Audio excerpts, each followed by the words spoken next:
মানুষ একমাত্র উন্নত জীব, সেটা এখন আমরা খুব ভালোভাবে বুঝতে পারছি। যত দিন যাচ্ছে তত আমাদের উন্নতি হচ্ছে, যত দিন যাচ্ছে তত কিন্তু প্রযুক্তি আমাদেরকে নতুন নতুন দিগন্ত খুলে দিচ্ছে। এই প্রযুক্তির মাধ্যমে আমরা এখন অনেক কিছু জানতে পারছি, অনেক সুবিধা পাচ্ছি। তাই বেশিরভাগ ক্ষেত্রে দেখা যায় প্রযুক্তি নির্ভর আমরা হয়ে গেছি। মাঠে লাঙল আগে যেরকম ছিল, বলদ লাঙল চষত মাঠে, সেখানেও নাকি এখন প্রযুক্তির মাধ্যমে কৃত্রিম লাঙল পাওয়া যায়।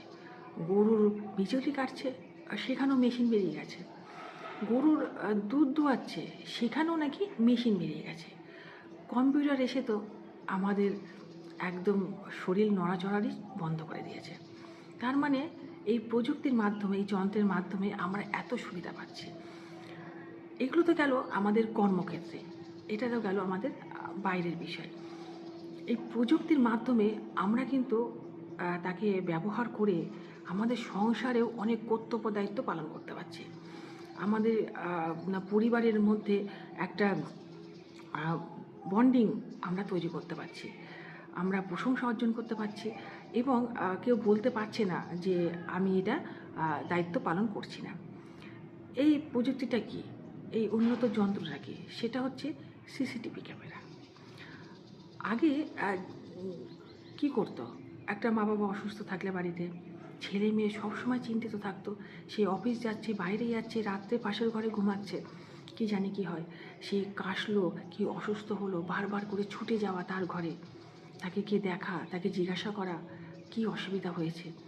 সেইটাও কিন্তু অনেকটা আমরা নিজেদের আয়ত্তে নিয়ে এসেছি। কারণ এত ঝামেলা, এত হ্যাপা কে পড়ে? মা বাবা অসুস্থ, লাগিয়ে দিই না ঘরে একটা সিসি ক্যামেরা।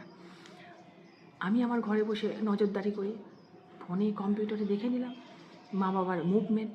এই মুভমেন্টটা কিন্তু আমাদের আজকালকার ছেলে মেয়েরা যারা ব্যস্ত, তাদের কাছে খুব গুরুত্বপূর্ণ। তাদের মা বাবার মুভমেন্টটাই হচ্ছে তাদের কাছে একটা কর্তব্য দায়িত্ব পালন করার রাস্তা। আর এই তাদের নড়াচড়া, তাদের চলাফেরা, তাদের অসুস্থতা, তাদের সুস্থতা, সমস্ত কিছু আমরা নজরদারি করে খোঁজ খবর নিয়ে আমরা কর্তব্যবান, দায়িত্ববান সন্তানের ভূমিকা পালন করছি। ছেলে বিদেশে থাকে, ছেলের বউ বিদেশে থাকে, মা বাবা একা পড়ে আছে দেশের বাড়িতে। কে দেখাশোনা করবে? সব থেকে কাছের বন্ধু, সব থেকে বিশ্বস্ত বন্ধু, সব থেকে যাকে ভরসা করা যায়, সে হলো সিসিটিভি ক্যামেরা। সে তো আছে, দেখে নেব লোকের মুখ থেকে কখন শুনব, কে তার নজরদারি করবে। রয়েছে তো কাছে একজন খুব বিশ্বস্ত বন্ধু, ব্যাস হয়ে গেল। তারপরে বিদেশে থেকে যখন দেখব মা বাবার বাড়াবাড়ি হয়েছে, সিসিটিভি ক্যামেরা তাদের আর হসপিটালে নিয়ে যেতে পারছে না, সিসিটিভি ক্যামেরা বাড়িতে ডাক্তার ডাকতে পারছে না, সিসিটিভি ক্যামেরা তাদের গেটের তালা চাবি খুলতে পারছে না, সিসিটিভি ক্যামেরা তাদের মুখে খাবার দিতে পারছে না, তখন আমরা অন্য লোকে দ্বারস্থ হই। তখন আমরা দুটো নার্স, আয়া, এইগুলোর ব্যবস্থা করি মা বাবার দেখাশোনার ভার দিই।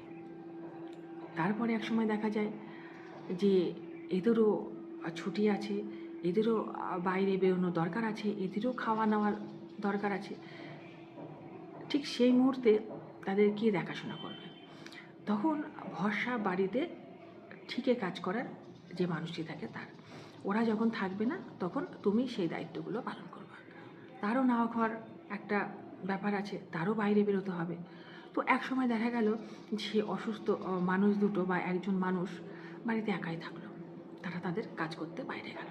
ঠিক সেই মুহূর্তে সেই বৃদ্ধ মা বাবা বা মা কিংবা বাবা যেই থাকুক না কেন, তার মুভমেন্ট বন্ধ হয়ে গেছে। সিসিটিভি ক্যামেরা জানাচ্ছে যে তারা এতটাই অসুস্থ যে সারা শব্দ দিচ্ছে না, নড়াচড়া পর্যন্ত করছে না।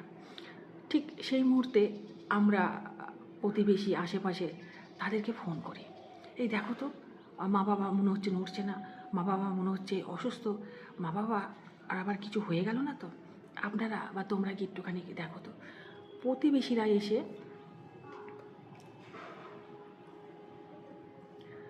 তারপরে প্রতিবেশীরা হন্তদন্ত হয়ে এসে তাদের গেটের সামনে দেখে বড় একটা তালা ঝোলানো, কিছুতে ঢুকতে পারছে না ভেতরে।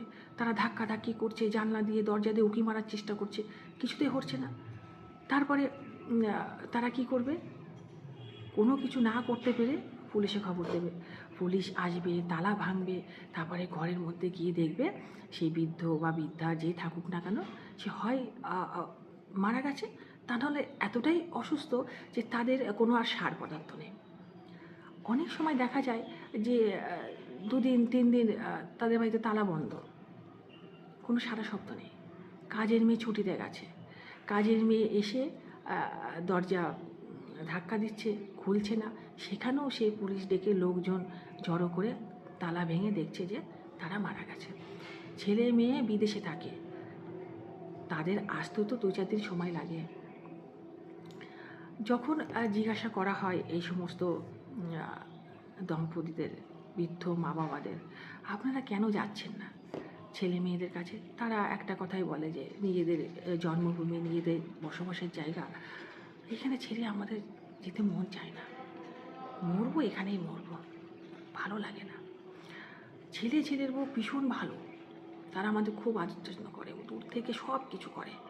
কত লোক রেখে দিয়েছে আমাদের শরীর স্বাস্থ্য দেখাশোনার জন্য, বাজার করার লোক, রান্না করার লোক, বাসন ধোয়ার লোক, তারপরে সর্বোপরি সিসি ক্যামেরা। তারা বিদেশ থেকে সমস্ত তদারকি করে, আমাদের কোনো অসুবিধাই তারা হতে দেয় না। অসুবিধা তো তারা হতে দেয় না। একটা সময় ঠিক কী হয়, তখন কোনো কিছুতেই কাজে আসে না, না সিসিটিভি ক্যামেরা, না 10-5 জন লোক। তখন যদি সেই সন্তানটি কাছে থাকতো, তাহলে বোধহয় সেই যাত্রাটা একটু ভালো হতো, মরাটা অন্ততপক্ষে বাসি হতো না।